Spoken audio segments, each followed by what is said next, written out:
ఆరోగ్యాభిలాషులందరికీ నా హృదయపూర్వక నమస్కారములు.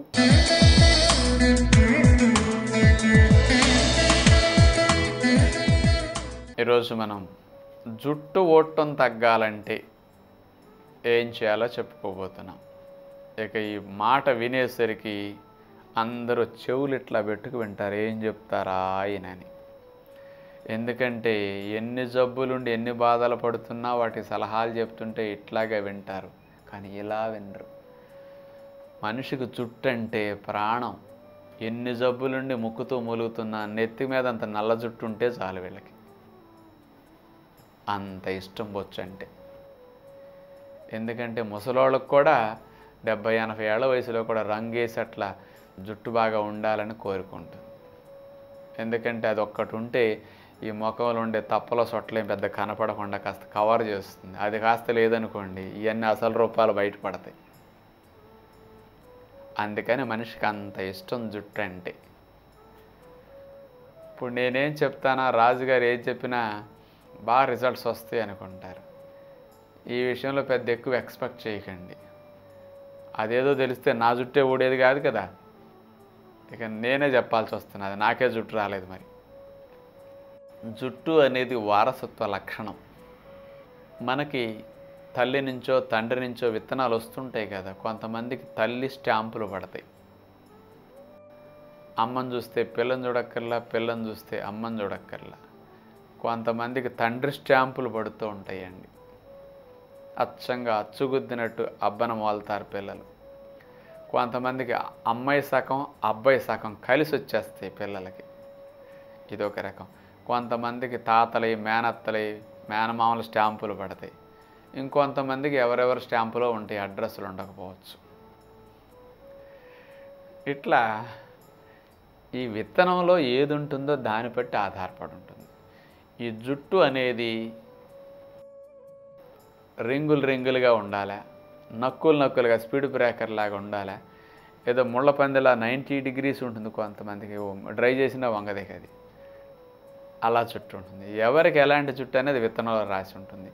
ఆ జుట్టు ఊడటం, ఎక్కడ బట్టతలు రావాలి, ఏ ఏరియాలో వచ్చి ఏ ఏరియాలో ఊడాలనేది కూడా విత్తనంలో ఉంటుంది.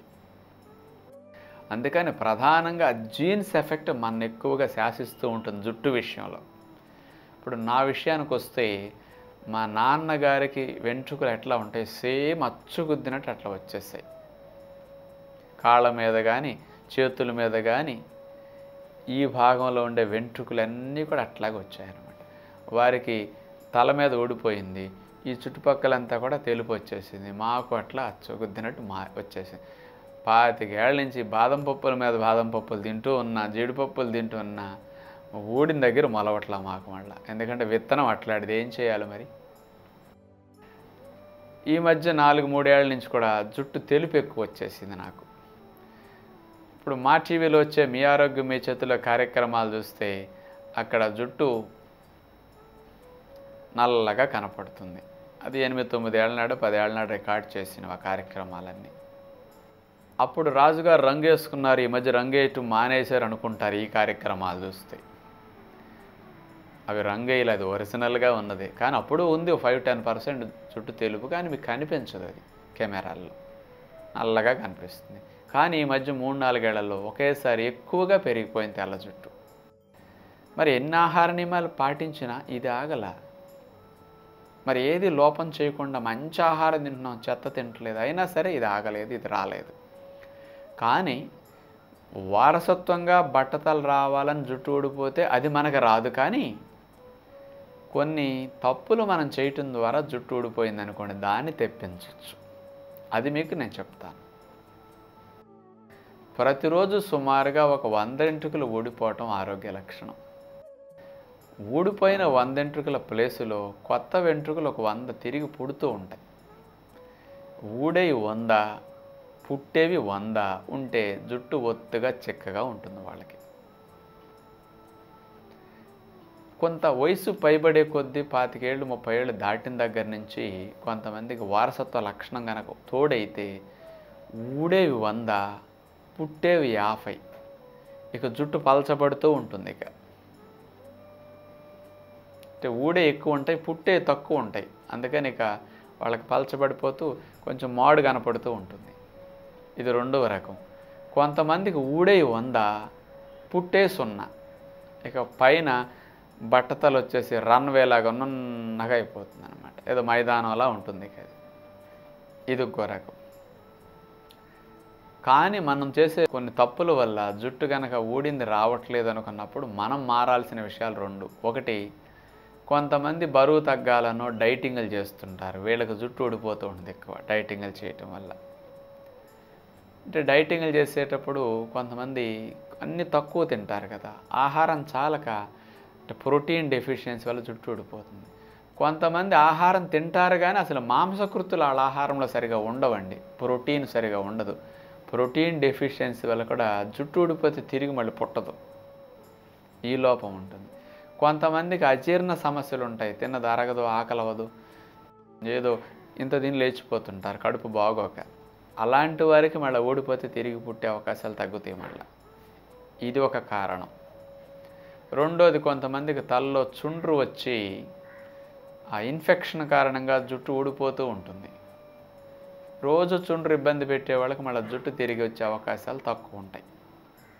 అందుకని మనము ఈ సమస్యల్ని పోగొట్టుకోగలిగితే ఆటోమేటిక్గా ఊడిన జుట్టు మళ్ళీ వచ్చే అవకాశం ఉంటుంది. అందుకని జుట్టు బాగా రావాలి, జుట్టు తల బాగా శుభ్రంగా ఉండాలి అంటే ఫస్ట్ రెగ్యులర్గా తలస్నానం చేయండి. తలస్నానం చేసేటప్పుడు 10 వేళ్ళు మాడు మీద ఇట్లా పెట్టి మాడును శుభ్రం చేయండి, జుట్టును కాదు మనం శుభ్రం చేయాల్సింది.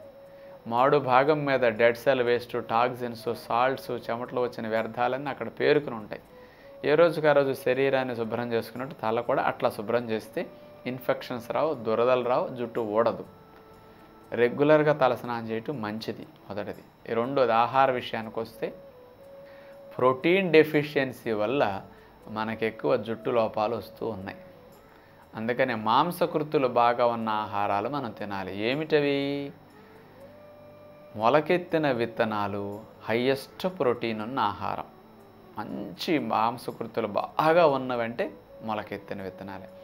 రోజు అన్ని పెసలు, అన్ని శనగలు, అన్ని బొబ్బర్లు అంటే అలసందలు పెట్టుకుని బాగా అన్ని గింజలు తినండి. 10-20 రోజులు 25 రోజులు తినేసరికి మీకు కొంచెం జుట్టు ఊడటం ఆగిపోతుంది, కొత్తది కొంచెం మళ్ళీ స్టార్ట్ అవుతుంది. జుట్టు గ్రోత్ కూడా స్పీడ్గా ఉంటుంది మీకు.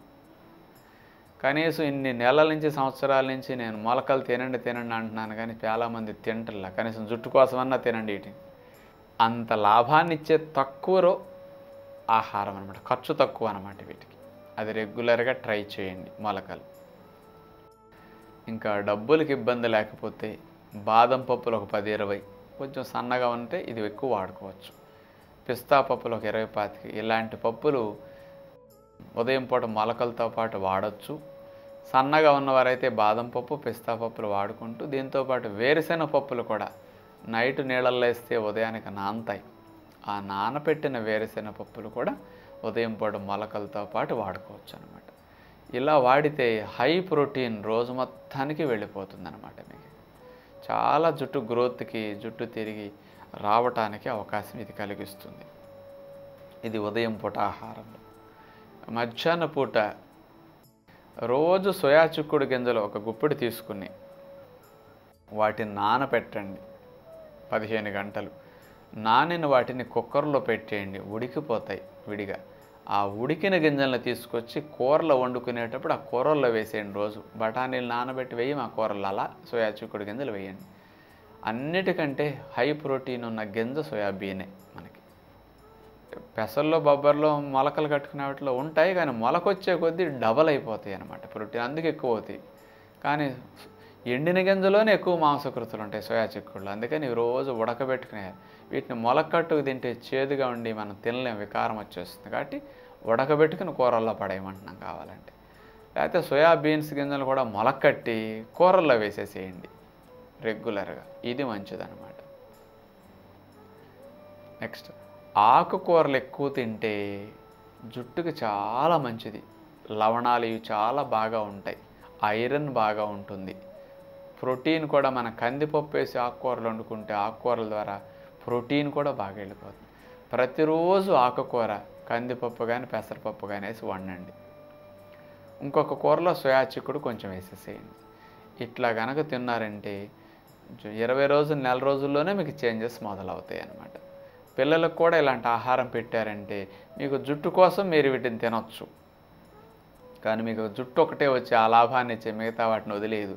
కండపుష్టికి, దారుఢ్యానికి, రోగనిరోధక శక్తి పెరగటానికి, హార్మోన్స్ ఉత్పత్తికి ఎన్ని ఫలితాలు చూడండి. మీరు జుట్టు ఊడుతున్నదని ఒక నెత్తికి ఒక ఆయిల్ రాసుకున్నారనుకోండి, అది ఒక్కటే లాభం వస్తుంది. ఇంకోటి ఏదైనా పౌడర్ ఏదైనా ఇచ్చారు, లేకపోతే ఏదైనా ఒక ఆకు పసరు రాశారు, దానికి ఒక్కదానికే లాభం. కానీ నేను చెప్పిన బలమైన ఆహారం తింటే జుట్టుకి లాభం, శరీరంలో ఎన్ని లాభాలు కలిగిస్తుందో చూడండి. ఒక మంచి ఆహారానికి ఉన్న శక్తి అంత గొప్పదనమాట. అందుకని అందరికి ఇట్లాంటి విషయాలు చెప్పి బాగుపడండి, మంచి తినండి అని పదే పదే ఎందుకు ఇట్లా చెప్తుంటామంటే, మంచి వైపు వెళితే మనిషికి ఇన్ని లాభాలు. మందు వైపు వెళితే దేని ఉపయోగించడానికి వాడితే ఆ మందు దానికే ప్రయోజనం తప్ప ఇంకొక దానికి ప్రయోజనం కలిగించదు, నష్టం కలిగిస్తే కలిగించవచ్చు. కానీ మంచి ఆహారానికి నష్టాలు ఎప్పుడూ ఉండవు, అన్ని లాభాలే. అందుకని మనం మంచి వైపు వెళ్ళటానికి ప్రయత్నించాలి ప్రతిరోజు. ఇలాంటి మంచి ఆహారాన్ని మీరు మీ కుటుంబ సభ్యులు జుట్టు గ్రోత్ కోసం తింటారని ఆశిస్తూ తదుపరి కార్యక్రమంలో మళ్ళా కలుసుకుందాం. అందరికీ సెలవు.